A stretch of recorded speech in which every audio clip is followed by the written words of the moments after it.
শিশুদের খুশি করতে তাদের হাতে তুলে দেয়া হচ্ছে বাজার থেকে কেনা হরেক রকমের প্লাস্টিকের খেলনা। কিন্তু অনেকেই জানেন না, দেশের বাজারে বিক্রি হওয়া শিশুদের প্লাস্টিকের খেলনার 70% রয়েছে অতিমাত্রায় বিষাক্ত ভারী ধাতু। এসব প্লাস্টিকের খেলনার মাধ্যমে শিশুর শরীরে ঢুকছে সীসা, পারদ, ক্যাডমিয়ামের মতো ক্ষতিকর রাসায়নিক।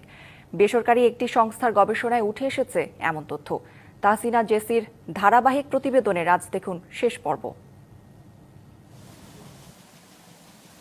শিশুরা খেলতে ভালোবাসে। ছোট শিশুর আনন্দ উদযাপনের অন্যতম অনুষঙ্গ খেলনা। জন্মের পর থেকেই নানা প্লাস্টিকের খেলনা নিয়ে খেলতে খেলতে বেড়ে ওঠে শিশু। অনেকে আবার শিশুকে মোবাইলের নেশা থেকে দূরে রাখতে ধরিয়ে দেন বাজার থেকে কেনা নানা রকমের প্লাস্টিকের খেলনা। কিন্তু অনেকেই জানেন না, বাজার থেকে কেনা নিম্নমানের প্লাস্টিকের খেলনায় মারাত্মক ঝুঁকিতে পড়ছে শিশুর স্বাস্থ্য।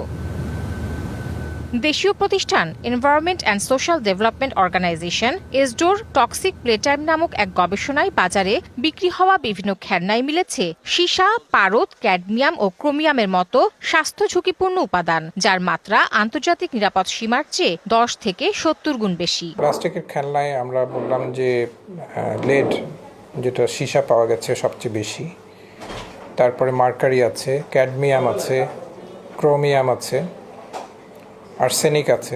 গবেষণায় জানানো হয়, সংগৃহীত 70টি নমুনায় নিরাপদ মাত্রার তুলনায় 10 থেকে 70 গুণ বেশি ভারী ধাতু পাওয়া গেছে। এসব খেলনার বেশিরভাগই রিসাইকেল প্লাস্টিক থেকে তৈরি।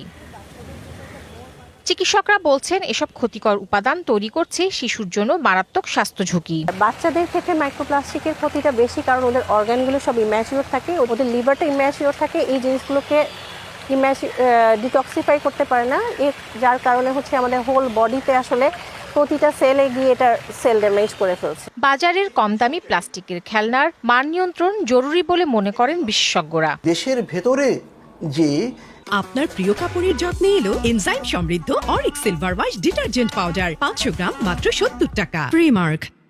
খেলনাগুলো তৈরি হয় প্লাস্টিক দিয়ে বা পলিথিন দিয়ে, সেগুলোকেও যদি মানসম্মত না হয় বাজারজাত করার অনুমতি না দেয়া। শিশুকে প্লাস্টিকের খেলনার পরিবর্তে কাপড়ের খেলনা দেয়া প্রয়োজন। এই বিষয়ে অভিভাবকদের সচেতনতার উপর জোর দেন বিশেষজ্ঞরা।